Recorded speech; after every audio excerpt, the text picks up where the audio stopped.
All right, so we're going to be talking about parallel lines and transversals, okay? So before we start, we need to talk about the different kinds of lines that we have. So we have parallel, perpendicular, skew, and intersecting. So a little refresher, parallel lines are coplanar lines that never intersect, okay? It's kind of what these parallel lines look like. Be something like this. And then remember, parallel lines, we either have to prove it, which we're going to do, 4.2, or they need to be marked as parallel. If they're marked with the same number of these arrows, like these, then the lines are parallel. Okay? Perpendicular lines are coplanar lines that intersect at a right angle. So think it's like these are the ones that kind of make like a cross. Okay? And then we have that right angle there.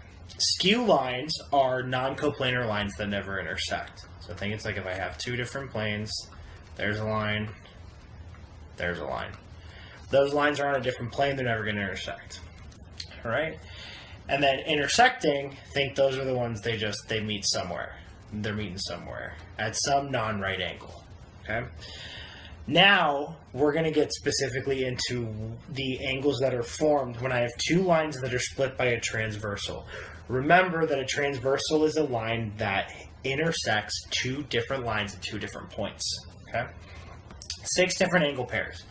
First off, we have alternate interior. Alternate interior angles are interior angles, both of them, opposite sides of my transversal line, and then ones that are not directly next to each other, okay? So both interior, so remember, interior angles are in between the two lines. So we got these two right here, okay?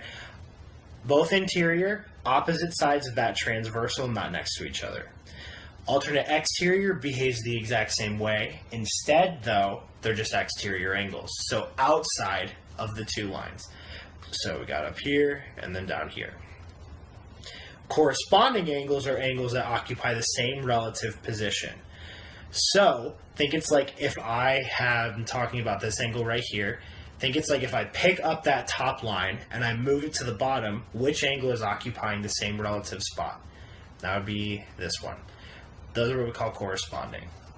Consecutive interior are interior angles that are on the same side of the transversal. Right? Boom, boom.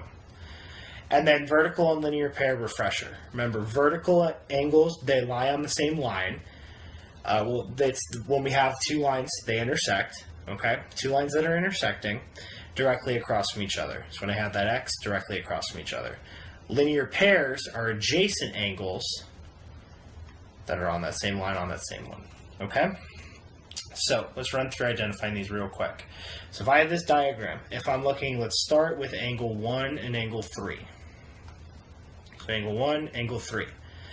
Those are, I have just one X directly across from each other. These angles are vertical. Okay?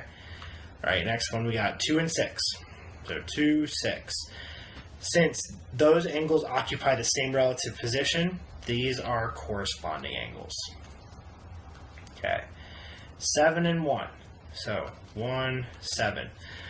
Both exterior angles, opposite sides of my transversal, not directly next to each other. These are alternate exterior angles. Okay. All right. 5 and 8. So 5, 8. These are angles directly next to each other, same line, example of a linear pair. Okay. 4 and 6. So if I take a look, 4 and 6, boom, boom. 4 and 6 are both interior angles, but they're on opposite sides of the transversal, and they're not next to each other, so these are alternate interior. Okay. And then last one we got 3 and 6. So 3 and 6 are both interior angles, same side of the transversal. So this is an example of my consecutive interior. Okay? Remember, diagrams, they can get complex. There can be a lot going on. All right? Always get it down to this 2 lines split by 1 transversal. As long as you get it down to this, these are the easiest things to look at. Easiest way to look at these relationships. Okay? All right, so now let's talk about measures. So, key thing, these measures only work if the lines are parallel to each other. So we talked about the alternate interior angle theorem, the alternate exterior angle theorem, the corresponding angle theorem, the consecutive interior angle postulate, okay? These all say if the lines are parallel, then they're congruent or they're supplementary, okay? Alternate interior, alternate exterior, corresponding, and vertical are congruent. Consecutive interior and linear pairs are supplementary, right? Again, only if the lines are parallel. If the lines are not parallel, we cannot assume that will not be happening. All right, so let's work through these. So if I look at this first diagram, I'm given this 111 degree angle. Boom. So since I have this, I'm taking a look. This 111 and x, those are vertical. Well, since vertical angles are congruent, I know that x is also 111. Okay. And then for y, if we take a look, x and y are corresponding, but the given 111 and y are both also alternate exterior. Working with either of those facts, if this is 111, that makes y also have to be 111. Okay. All right, next one. I have this 90 degree angle, given this. Trying to find x and y. Well, if we take a look, the right angle and x form a linear pair. So we know that they are supplementary. So 90 plus x has to get me to 180. That makes x 90. Okay. X and y are consecutive interior, and then the given right angle and y are alternate interior. Working with either of those facts, you still get that y is equal to 90. Okay. Go ahead, take a second, pause the video, see if you can do these two. All right, welcome back. Let's see how you did. So I have this 51 degree angle. Boom. Let's start with y. So 51 and y. 51 and y form a linear pair. So we know that they're supplementary. So 51 plus y has to get me to 180. So when I solve that, I get that y is 129. All right, so 129. Now let's take a look for x. Y and x are vertical. The given 51 and x form a linear pair. Working with either of those facts, you get that x is 129. Okay? All right, and then for the next one, we're given this 41 degree angle here. Boom. Starting with x, the 41 and x are vertical. We know they're congruent, so x is 41.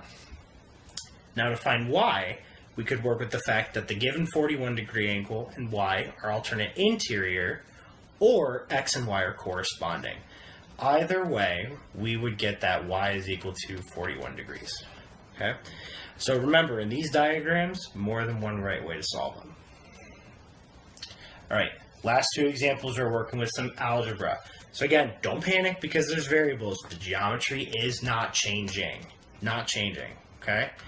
So if we take a look at the first one, we have 5x minus 3 is in this corresponding position with this 102 degree angle. Well, corresponding angles are congruent. So congruent, we know their measures are equal. So we set them equal. 5x minus 3 is equal to 102. Then we go ahead, just solve it. Add 3 to both sides. 5x equals 105. Divide by 5, x is 21. Wonderful. Next one. We have consecutive interior angles. Consecutive interior angles, when my lines are parallel, are supplementary. So we have 41 plus 6x plus 25 is equal to 180. Okay? Let's go ahead through, let's do the math. So combine my like terms to start off. So 6x plus 66 is equal to 180. When I subtract that 66 from both sides, I get 114. So 6x is equal to 114. And then when I divide by 6, I get that x is equal to 19. So x in this case, 19.